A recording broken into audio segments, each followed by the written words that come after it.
Welcome to the Leadership and Love podcast. We will cover leadership, mindset, personal development, and sales and marketing. You will experience thought-provoking conversations with both nationally and internationally recognized leaders. Our goal is to inspire you and deliver actionable items that you can implement that are going to help you accelerate your growth. Get ready to discover the magic and the power when you lead with love. I'm very, very excited today. I've got a dear friend and just an amazing person all around. It's Kate McGrath. And let me give you a quick intro for Kate. Kate's an independent insurance agent representing Aflac. She's a district sales coordinator, and she works with small businesses, supporting them and their employees with amazing benefits. With more than 20 years of experience, Kate has managed many types of teams, from sales and marketing to customer service, as well as coaching both boys and girls high school volleyball. She is a passionate leader, guiding her teams, whether in business or on the volleyball court, to their ultimate success. I love that sentence, to their ultimate success. She values every relationship. Knowing her personally, I know and have watched her live this. She does value every relationship, as she knows that working with skilled and passionate professionals will provide success for all. She's also the proud mother of two amazing children that she's grown into some perfectly amazing young adults. So Kate, welcome and thanks for being here today. Hi, Louie. Thanks so much for having me. Yeah, it's truly my honor. So I'm really excited because I think this is going to be fascinating. I asked you, and you selected mindset, which is really fascinating to me because, and we might have to do a second episode because of your experience and wisdom in sales. But I'd like to start with mindset. And one of the things I think that's so fascinating about you is that you lead everywhere, right? I mean, you're the single mom who's led these two amazing children. You're this single person who's in a professional career, leading a team of salespeople underneath you that's serving small businesses. And if that's not enough, you're a leader in your personal life, coaching volleyball. So what was the first thing you'd like the audience to know about mindset? Well, I've been thinking about this leading up to the podcast. And when I was little, even just as a little kid, I used to think I had superpowers because I would think of something or think about something or think of what could happen or what might happen. And then it would happen. And I used to think I had spiritual power sometimes, and I was just a kid. And so I think that truly mindset, they always say we have 70,000 thoughts in our head in a given day, and the majority of them are negative. So it taught me as a young kid, sometimes I would think negative things and they would come true. And I was like, oh my God, I wished this to happen. And this is a terrible situation. And so it taught me really early on to keep those positive thoughts going, because what you will to happen, what you think is going to happen, a lot of times happens. So take control of your thoughts so that you're really kind of willing yourself into all these wonderful, great things that can happen to you. So that's a great place to start, because one of the things I share with people, like when I speak and do things like that, is I'll ask the room by a show of hands who's had the experience of thinking of somebody and they get a phone call, a text, or an email, and everybody puts their hand up, right? So we all have the power. We're all creating. And one of the things that I did as a little kid, so I played trombone in the high school band. I sucked. That's why I ended up on a guitar, because I couldn't blow a trombone to save my life. But one of the things that I would do is, to remember my trombone, I would tell myself, I'd lay in bed at night and I'd say, take your trombone, take your trombone. And I would tell myself whatever I wanted to remember 10 times before I fell asleep. And I'd wake up the next morning and bam, I never forgot my trombone. So you touched on something about positive thoughts, negative thoughts, and it's creating. What would your advice be to our listeners on what they can do to start to manage those things and head their thoughts in the direction they want to create the things they want? Well, I think you can, just as a daily practice, when you wake up in the morning, kind of, start the day off being grateful, right? We've talked about this before. Every day, grateful to be alive, grateful lately here in Chicago, to have the sun and warm weather and low traffic I had yesterday heading to the city. So grateful for those things. And then I think once you thank the universe for these wonderful things, or God, or, you start to think positive automatically. So I think when you can start the day off with positive gratefulness, if that's really the best way to describe it, then you can go into, what am I going to tackle today? I'm a huge list person. Even when I was going into an office every day, I got up before my kids got up, and the very first thing I did was list out everything I'm doing that day. Don't worry, it was still on my computer and on my calendar and, all of that. But I got up and reiterated, these are the things I got to get done today. And then I get them up and get them dressed and get them off to school. And then I get to work and I tackle those things. So I think it's that waking up, positive energy, and kind of knowing what you're going to tackle in the day and telling yourself that you did that you're going to do that stuff first thing. Gotcha. Yeah, I would agree with that. I just recently read a book called The Magic of Surrender, and he said something very powerful in there. He said, it's not only what you think about that creates, it's what you think about. What you think about that creates. And so I agree, and you're right. We've talked about the power of gratitude. One of the things I'd like to lead to next is, so you've got your mindset going on. What would you recommend to people who are struggling with a fair amount of negativity in their own, the stuff that goes on in our own head, that negative self-talk? What would you suggest for them to get over that, or past it, or improve it so it's headed towards the direction of the things that they want, not what they don't want? Well, you really have to have belief in yourself, and you have to care for yourself. You have to, and that's really something that's hard to tackle for a lot of people, is, that self-love. Right? Loving yourself and loving the fact that you are in the position you are to create your own destiny. Stop. I got to interrupt you. So she just dropped 2 golden nuggets, and prior to that, a third one. So gratitude, the power of gratitude, but she just dropped 2 golden nuggets. One, she said the power of self-love. And I didn't call this thing leadership and love by accident. I can tell you, to lead yourself, you have to love yourself. And the next thing she dropped is that you have the choice to do that. So I'm sorry to interrupt, but please go on, Kate. Yeah, it's funny you say that. I always told my kids every day, you have the choice to be happy and the choice to not, right? Every morning. So you can control your mindset. You can control your emotions. And then loving yourself and taking on tasks, knowing that they're good for you, right? Everything you accomplish is a good thing for you because it gives you energy. It gives you confidence. It gives you those things that you need to be successful throughout the day. So you're not going to be perfect at everything. You're not going to win at everything. And, that's even something that I've had to learn in my new role. You have to take on so many pitfalls, or no's, or doors slammed in your face, phones hung up on you. And I've been in sales my whole life. When I took on this role, I was like, why isn't anybody answering my emails? Why aren't they calling me back? I went from an executive position to a sales position again, and I had to remind myself, not everyone's going to love me. Not everyone's going to want to hear from me. And then you can either take that as I suck, or I'm terrible and nobody likes me, or you can take it as I got to keep going. This is a numbers game. I got to keep trying. And then when somebody does accept your call or your email or meets you face to face, you start feeling like, oh, right, I can do this. And the good will outweigh the bad, and you will start having more confidence in yourself. You will have more energy.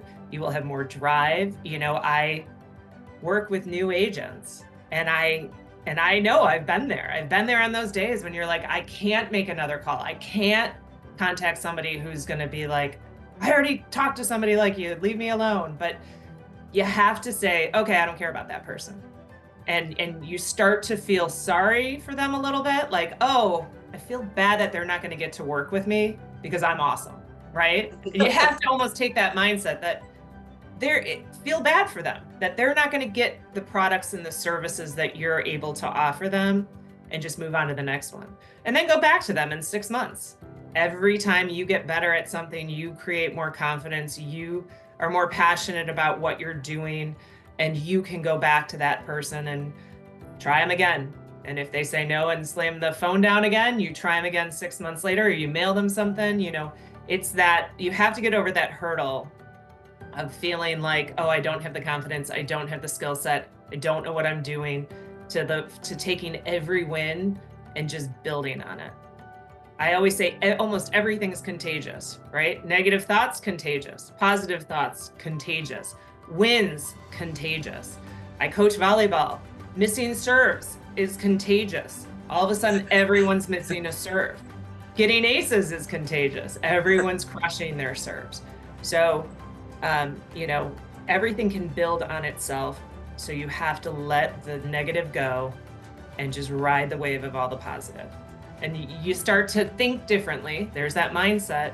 You start to not even hear the negatives, right? Somebody slams the phone down. You're like, okay, bye.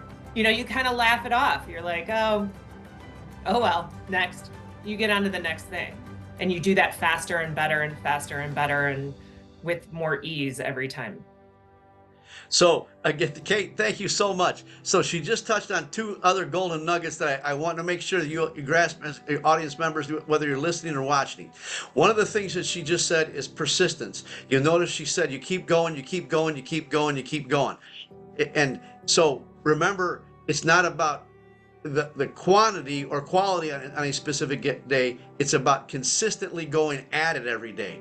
One of the other things she said that was very powerful. Now, this is going to take some practice, and it's going to lead me to my next question, Kate. But the next thing that she talked about is the ability to spin that thing in her head, right? Did you notice that when she was getting rejected, she didn't take it personally. She didn't think somebody was telling her that she wasn't pretty or that she was stupid or that whatever that negative self-talk is. She didn't buy into that. And so she didn't take it personally. And then she spun it to what she wanted to hear. So she said, I feel bad for them that they don't get to work with me. And that's that self-love, right? So that's amazing stuff, Kate. So what I'd like to share, if you would, let's start with, what do you do? What are your practices and habits for self-love to help your mindset and your self-esteem to take care of you? So, you gave me that question up front, and I had to think about, like, what do I do for self-love? And it's kind of a blanket answer, but I do what makes me happy, right? What brings me joy. And it can be the most simple thing, silly thing, like mowing the lawn. Okay. Everyone says to me, why are you wasting your time mowing your lawn? You're running your own business. You got to be working all the time. Don't waste your time doing that. And I say, well, I put in a podcast. Sometimes I'm mowing the lawn laughing at whatever it is. Sometimes I'm listening to music and I'm dancing while I'm mowing the lawn. And I'm sure my neighbors think I'm crazy, but I love it. I love getting up, taking something that is an utter mess, or what it looks like as an utter mess at the end of the week, and cleaning it up, making it look good, and just kind of wanting to hang out in my backyard for a little bit in the peace and quiet. Sometimes I don't listen to anything. It's just quiet for me. And I do that because I enjoy it. So I do things that bring me happiness, and it can be going to a random basketball game that I know is going to be an exciting game between 2 high school teams that I don't have anybody in the race. I don't know anyone on the team. Right? And everyone's like, why would you go? Right. I thought it was fun. Right? So yeah. My self-love comes from doing the things that make me happy. Sometimes it's just buying flowers for myself. I don't do it that often, but every now and then I'm like, you know what? I just feel like I want to have some flowers in the kitchen. But I sometimes I tell people I live large. But I do the things that bring me joy. So I go to visit my kids. I'm going to see my daughter this weekend. That will bring me so much joy to spend a weekend to do that, right? I don't care what it costs in the moment. I do those things that bring me joy. And what you have to figure out what those things are for you. It may be sitting down and reading a book and and taking the time out of your busy schedule to do that. But everybody needs to find what brings them joy and do it without caring what other people think, right? Without a doubt. And so I'd like to, you're on fire, Kate. I knew this was going to go all kinds of really cool places. So one of the things I'd like to share with the audience is Kate said another, and this one's a gold mine, right? This is the main vein. You want to really tap into this. Have fun every day. I tell people, if you're not having fun every day, this thing called life is precious and it's short. So, and I love what Kate said. So I'd like to give everybody something to do today before the end of the day. I want you to make 2 lists. I want you to make a list of the things that you love to do, much like Kate talked about. I've got a friend of mine that she loves to cut the grass too, and she loves to do it barefoot. But I'd like you to make 2 lists today. I'd like you to make a list of the things that are fun for you that don't take any money. And that could be sitting and reading a book. That could be sitting in the yard, walking in the grass barefoot. One of my things I love to do probably costs money, but it's not huge. But I love to take a hot shower until it runs out of hot water. I mean, that's relaxing to me. It's meditative. Really enjoy it. And then the second list is things that you love to do that it's going to cost you money it's going to cost you something, right? You have to spend time or money to make those things happen.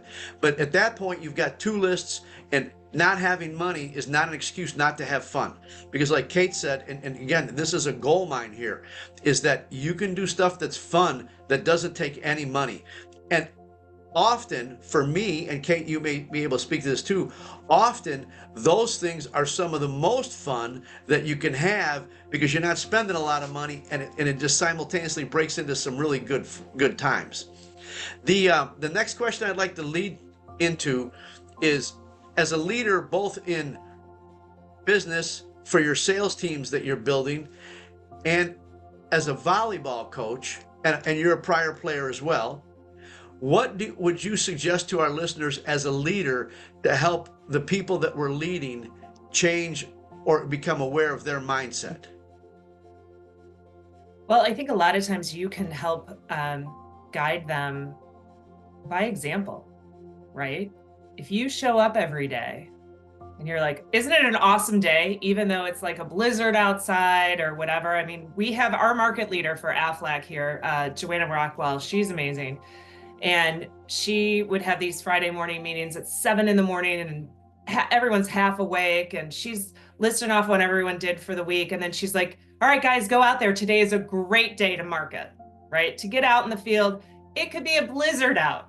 And then some days she'll be like, today's really a good day because it's sunny and it's 70 to get out there. But even, so if you lead by the energy, by the positivity, it will, like I said, it's contagious, right? It will bleed off into your team, your staff. To steal a phrase from Ted Lasso, with my volleyball players, I always said, be a goldfish, right? Let it go. Let the last 5 seconds go. You have a memory of 5 seconds. That's key to volleyball. Volleyball is a game of errors. And the team that wins is the team that makes fewer errors and comes together, but you got to forget it. You got to forget it. You can't be perfect. You got to forget it and move on to the next thing. But I think, teaching them positivity, right? Like just constant positivity, finding the people too around you that you work with that are positive, right? Energy builds excitement.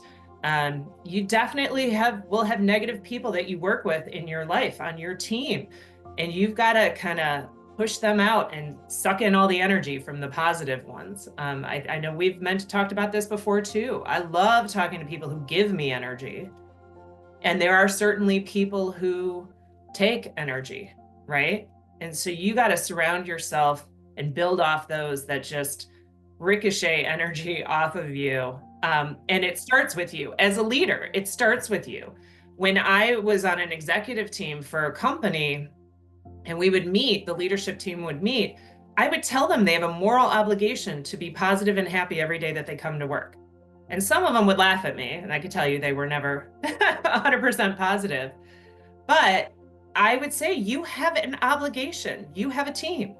If you work for yourself, fine. I don't care if you're positive with yourself or not, but you have a team. So every morning you have to come in and you have to say, today's a great day. Let's knock this out of the park, right? Like, let's just do our job and do it well. And I'm here to support you, and I'm here to give you whatever tools you need to be successful.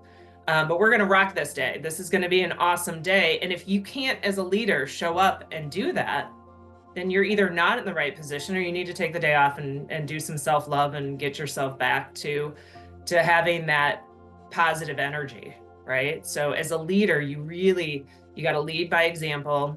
You got to just permeate just tons of energy and excitement about what you do. And if you're a leader who loves what you do, which I hope you are, because why are you in this position if you don't love what you do? And that goes back to the leadership and love. But if you are not in love with what you're doing, it's going to be hard for you to have that energy. So find what you love, do what you love, and then lead with the energy and the positivity that you get from just being a part of whatever organization it is, or doing whatever it is you're doing. So again, you're on fire. So she shared something really powerful right there, and they've actually done research, and nobody has a bigger impact on a team than the leader, with that positive mental attitude, the morale, all those kinds of things. So she's hitting the nail on the head, where you need to realize if you're walking in, everybody's going to hang on your mood. If you walk in down in the dumps, it's going to spread like wildfire. And you keep using the word contagious, and that's a great word because it's true, Kate. It's contagious. We're all contagious.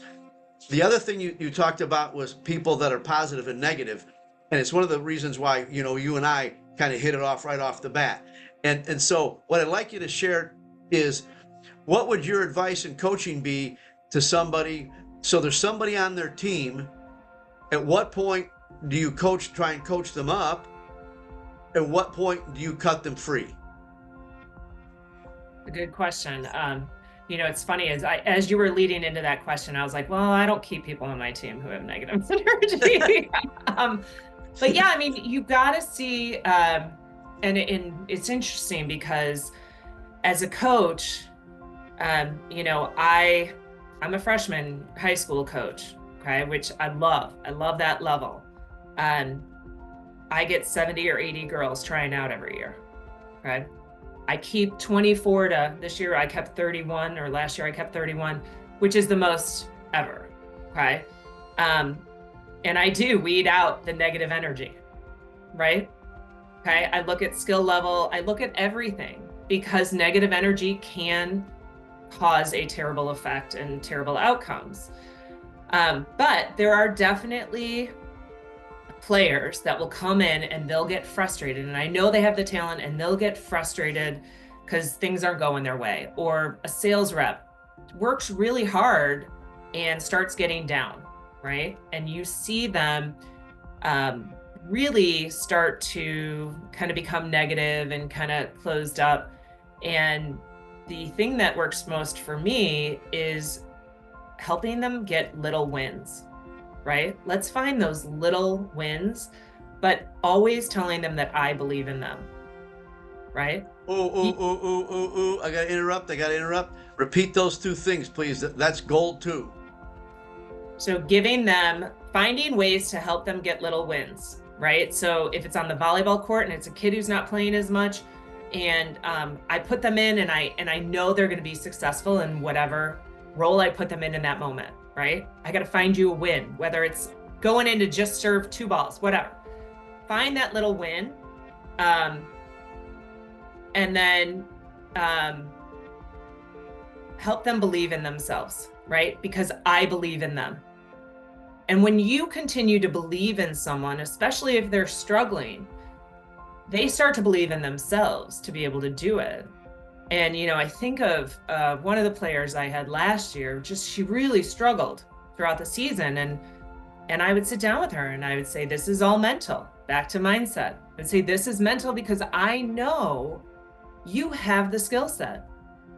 And I know you can do this. I know, that's why I kept you on your team. I don't keep kids on my team I don't believe in.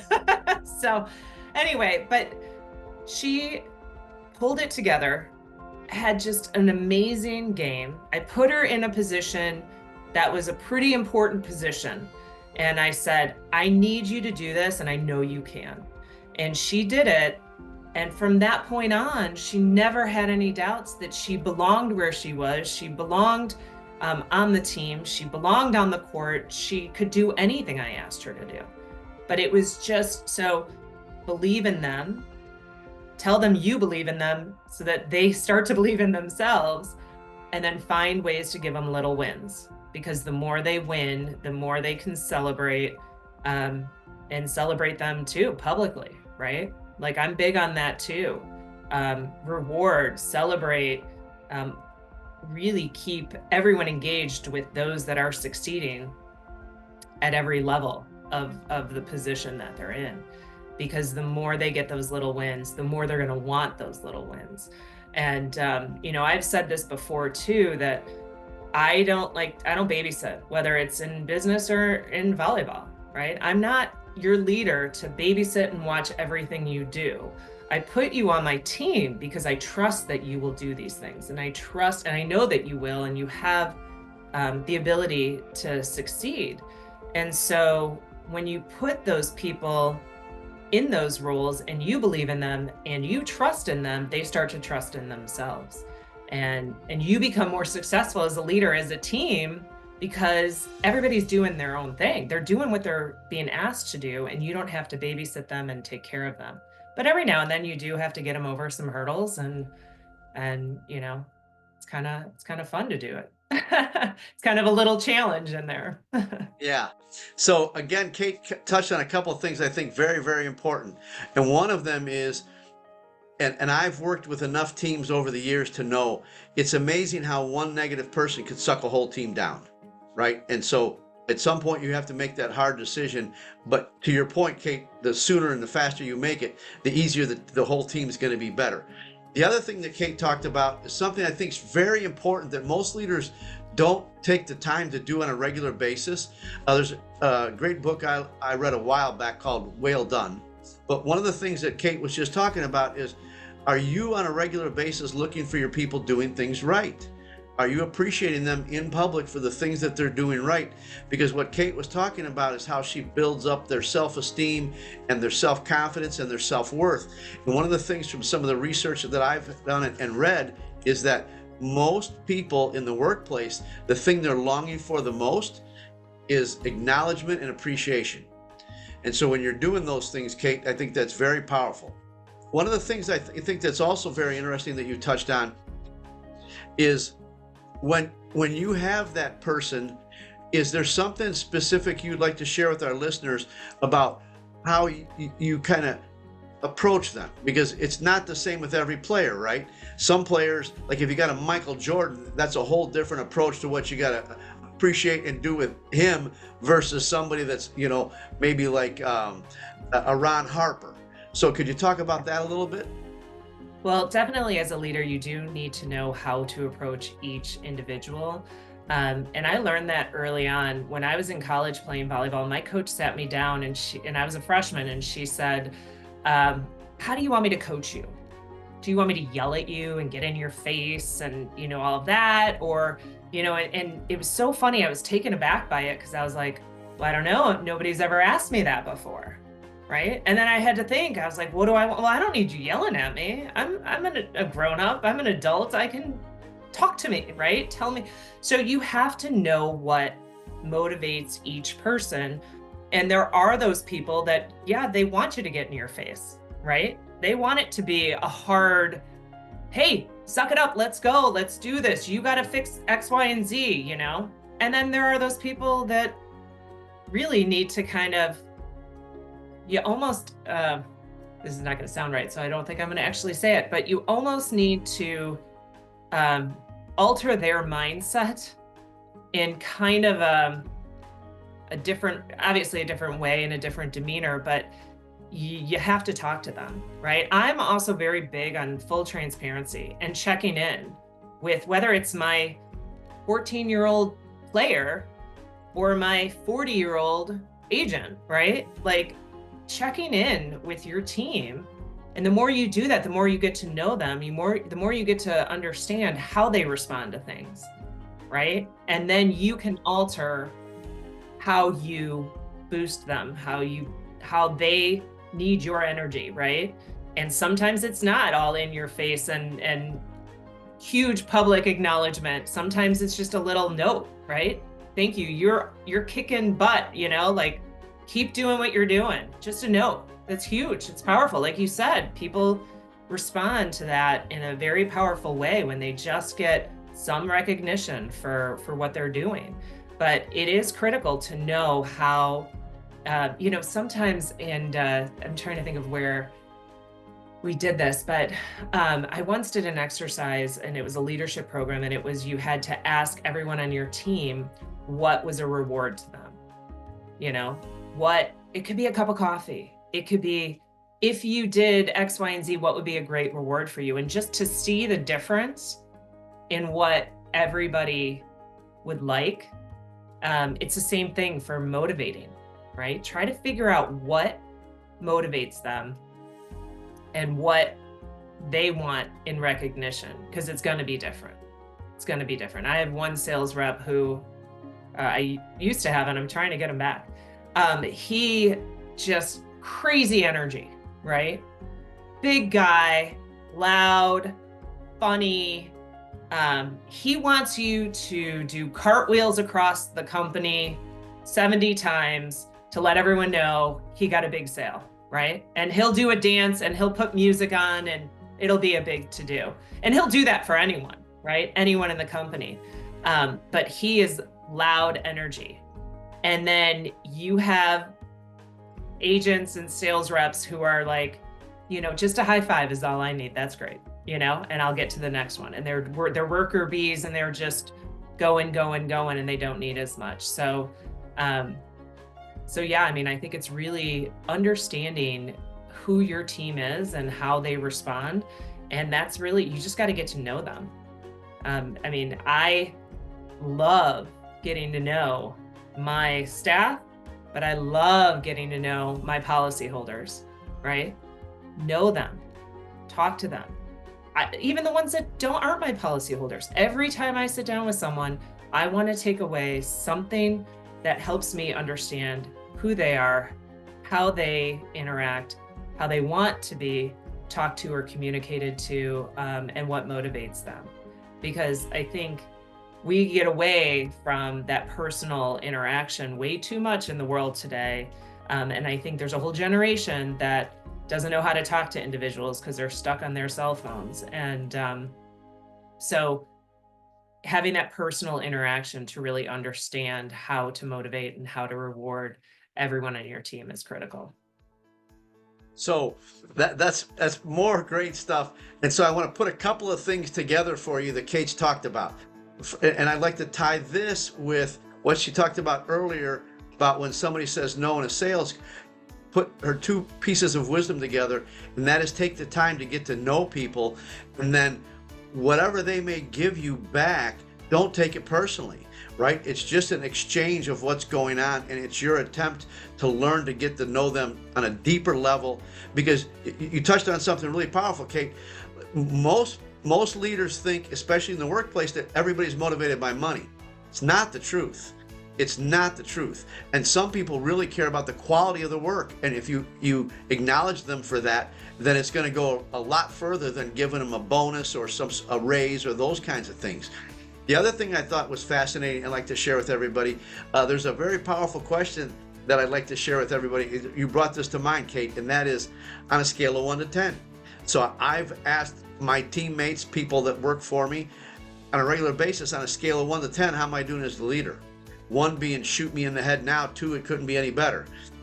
And I learned this from Jack Canfield, but at that point, anything less than a 10 gets a follow-up question. And that follow-up question is simply, and now you check your ego at the door, right? You check your ego at the door and say, what would it take to make it a 10? And so you're absolutely right. When you go to your players and say, hey, how would you like me to coach you? And how's that working for you on a scale of 1 to 10? And they say it's a 7. And you check your ego at the door. You don't go to that place, well, she's uncoachable, she never listens, blah, blah. You say, what would it take to make it a 10? They're going to tell you. And then all you have to do is do what they just told you, and you're a 10. And that works in every relationship. To your point, you can ask your policyholders that. You can ask your teammates. You can ask your family members. Very powerful. What I'd like to ask you now is, what's something like a secret of yours or a question of yours that you have, like when you're interacting with somebody, to kind of get to know them at a deeper level? Instead of the surface, how's work, how's the weather? What's something that you do to get to know, whether it's a player, a policyholder, somebody on your sales team? What are the things that you do or the questions you ask to get that relationship to go deeper? Well, I love to learn about people's families. Family is so important to me. My kids are so important to me, my extended family. And so a lot of times I will just ask, and I think it's funny when I work with newer agents, they're like kind of taken back by my questions about family, because I'll say, hey, are you married? Do you have any kids? And sometimes I'm asking like an 18-year-old. I go, I know you're young, but who am I to assume you don't, right? So right, yeah. It's treating each person the same way and saying, tell me about your family. Tell me about your hobbies, right? What are you into? But for me, the family question always helps me understand what drives them, right? What's important to them, because family is important to everyone. And then we talk about it, right? Oh, you've got 2 kids. Awesome. What are they into? That's so cool. And then you say, oh, well, they're into the band. Great. My daughter played the clarinet. She used to play the clarinet in her, riding around the house in her, what are they? Her rollerblades, playing the clarinet, zooming all through the house, right? So I tell a funny story, right? But then they're like, oh, I know, my kid does this, that, and the other. So you start connecting because you have similar things, right? And it doesn't have to necessarily be kids. It can be their job. How's your day? It's cloudy out, it's cold, it's windy, we both made it here. Awesome. We are similar, right? So It's connecting to every single person, whether it's an agent that works with me, or a policyholder, or a business owner, or an athlete. Understanding the connections that we have, because we all have them. There are ways that we can connect. And then, oh no, did I just check off one more box for you there? Go ahead, keep going. I got something to add to this. I'm going to ice the cake here in a minute. We all connect in many different ways. And until we start talking to people till we start getting to know them, we don't know how we connect. And then, it always leads to, oh my gosh, we grew up in the same town, or we went to the same school, or I know someone that I mean, that 6 degrees of separation truly exists. It leads to a bond and of a relationship that could go anywhere. And it doesn't mean, like I said, it doesn't mean that, oh, you closed the sale, right? It doesn't mean that. It means you just built a relationship, and it can change your life. It can alter your day. It can change what you were planning to do tomorrow. There's always benefits to getting to know people, because you just don't know who's going to make a difference in your life every day. So I'm a big believer. I do a lot of networking. I'm a big believer in meeting people. If I hear that anyone in my network has a child who plays volleyball or wants to play volleyball, I'm like, oh, let's sit down, let's talk, let's have a cup of coffee. What do they want out of it? Let me help you get there. Let me teach your child some skills. I'll meet them on a Saturday. We grab coffee and I'll teach them something. It's those connections can just lead to so many different things. So it's finding ways to connect with everyone you interact with on a day-to-day basis, and it will enrich your life and your job. So one of the things for those of you that are just listening and not watching, I didn't say anything, but I was pumping both my fists in the air when Kate was talking, because this connection thing is again why I love these conversations, and people have no idea the depth of their wisdom. But one of the things that Kate just told you, and this is like a sledgehammer between the eyes, it's about heart. Your family's about heart. She's connecting with people here. For those of you, again, just listening and not watching, I got both my hands on my heart. She's not going after their head, the thing between their ears. She's connecting on a heart level. Who do they care about? Who do they love? Who are they passionate about? Who are the passion those people have? Because you're right, Kate, when you start talking about people and their kids, and you get on the things that kids have accomplished, people light up, right? And they can talk for hours. But then to Kate's point, you have that connection. So, Kate, is there anything that I haven't asked you that you'd like to talk about or share with the audience? Oh gosh, I don't know. I think I shared a lot. So, so I'd like to touch on one other thing that I know about Kate that I'd like you to talk about. And so another great way to be able to connect is to read, right? So then you've got a little something to say about any topic. Will you talk a little bit about how often do you read? What do you read? Why do you read? Sure. I am not the best reader. I will be honest about that. So I do enjoy reading some of the business books, some of the leadership books, any of the books that there was. Oh God, hold on, it's sitting on my bookshelf right here. But I was just reading, and it's about how the military would lead, right? And how crucial that is, because if something goes wrong, somebody dies, right?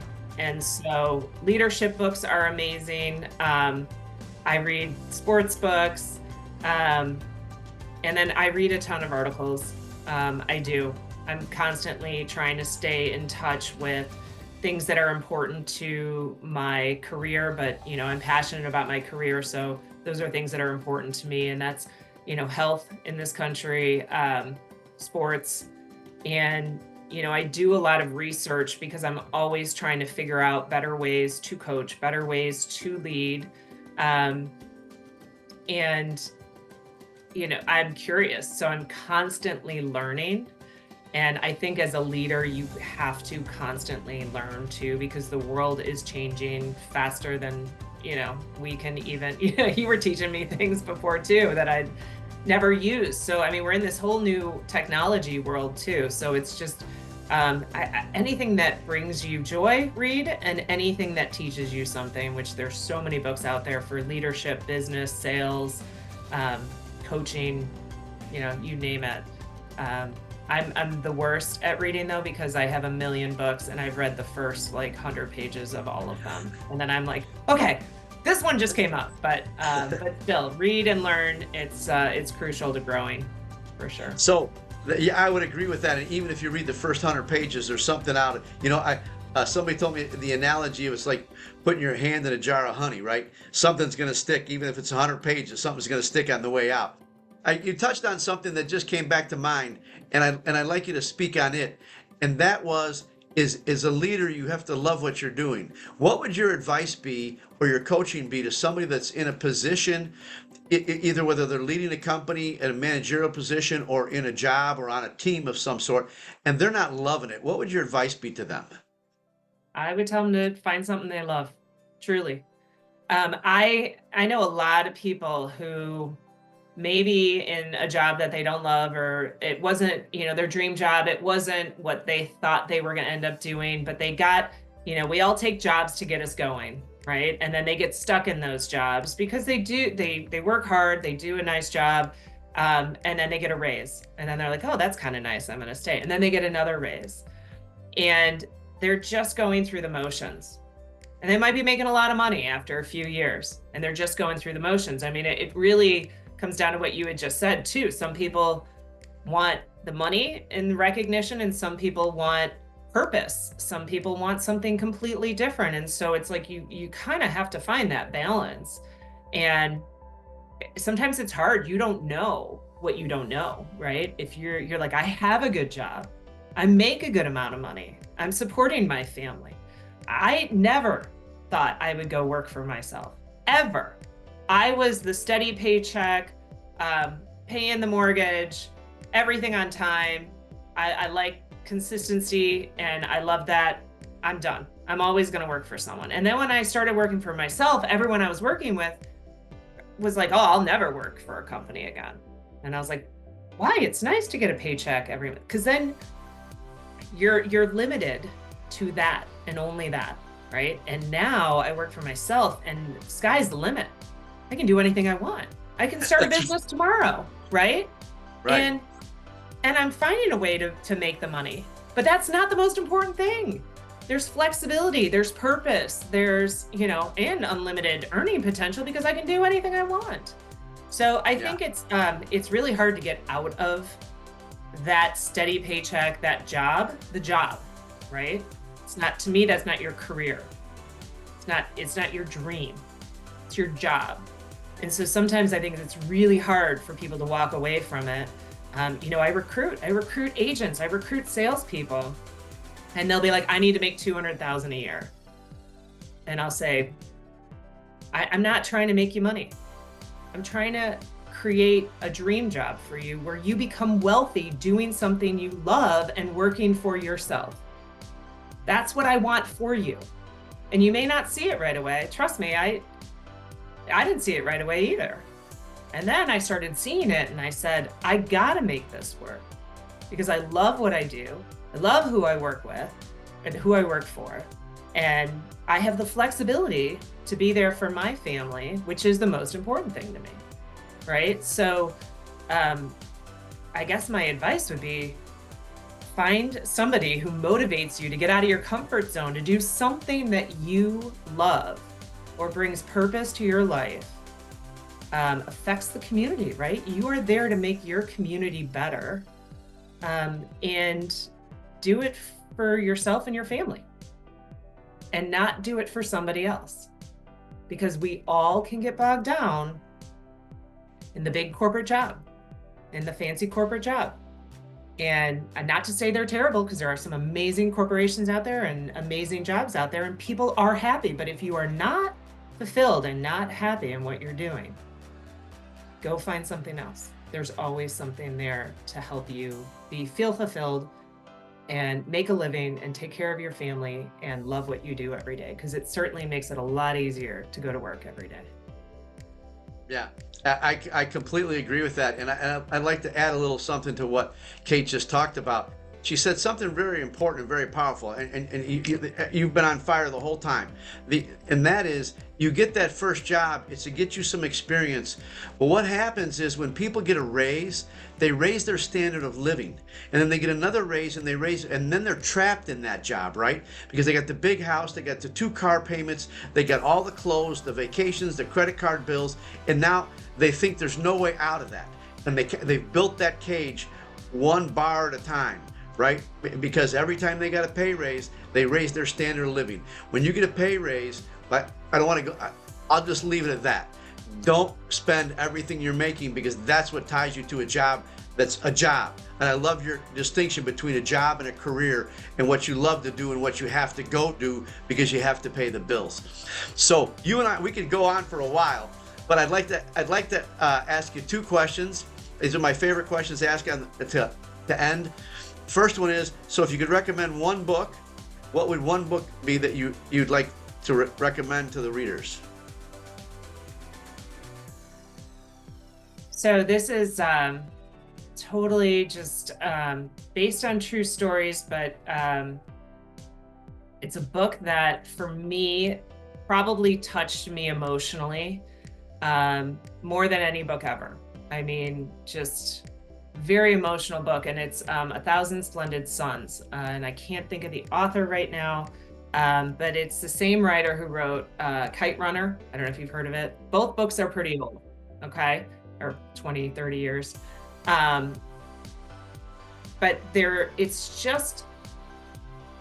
it's about relationships, okay? I don't want to give too much information, but it's two young girls living in Afghanistan, and it's about bonds and building bonds between individuals. And we always have the love story and stuff, but this is friendship, this is life, this is survival, and it's just really kind of a powerful book. And for me, this is probably why I struggle to finish books, is because I'll read them and I'll be like, okay, it's not hitting me as hard as I'd like it to, right? Like, I want to be so engrossed in the book. And there's a million great books out there, but that for me was one that it just really was a powerful message. And especially as a female, I think it was really powerful. So that would be one that I would recommend. Okay. And then my last question is, what's something that you love, either about being a sales team leader or a volleyball coach? What's something that you love about them? Either one of those. Well, I'd have to say with the volleyball, I love being able to influence young women. I'm very big on self-love, but I'm also very big on creating your own path and choosing happiness along the way, because I think high school girls can have a rough go of it, right? High school is not easy for most. It's certainly not easy for girls. And so if I can help them be so secure in who they are and happy with who they are, and not get bogged down into the nonsense of the world that is around us. And I think that could be anyone, right? We all get distracted by social media and who's doing what and all of that. But I think if you are focused on yourself and working to build the best self you can, that you don't get stuck in these little dark tunnels that can bring you down. And so I'm rewarded every day when I can help them understand right from wrong and understand a path to happiness, and choosing those around you who help build you up and get you there. Awesome. So before we go, if our listeners would like to reach out to you or connect with you in some way to gain some more wisdom or learn more about what you do, how can they get a hold of you? So my email is Kate_McGrath, MCGRATH @us.aflac.com. And then my cell phone number is 773-251-3686. Thank you. And for your listeners, we're also going to put all that information in the meeting notes, so you're welcome to reach out to Kate for, again, just a bucket of information, wisdom, and experience. And I love your quick smile and your stories. So, Kate, thanks again for being a guest today. And we really appreciate it. And I hope you enjoy the rest of your day. Thanks, Louie. Appreciate it. Thanks again for joining us and listening to this episode of Leadership and Love. I would like to challenge you to ask yourself, what's one thing that you heard today that you can implement immediately to improve your leadership and accelerate your growth? If you've gotten value out of this episode or learned something that you can implement today, we'd ask that you please share it with those that you care about. Our goal is to create more leaders who are leading with love.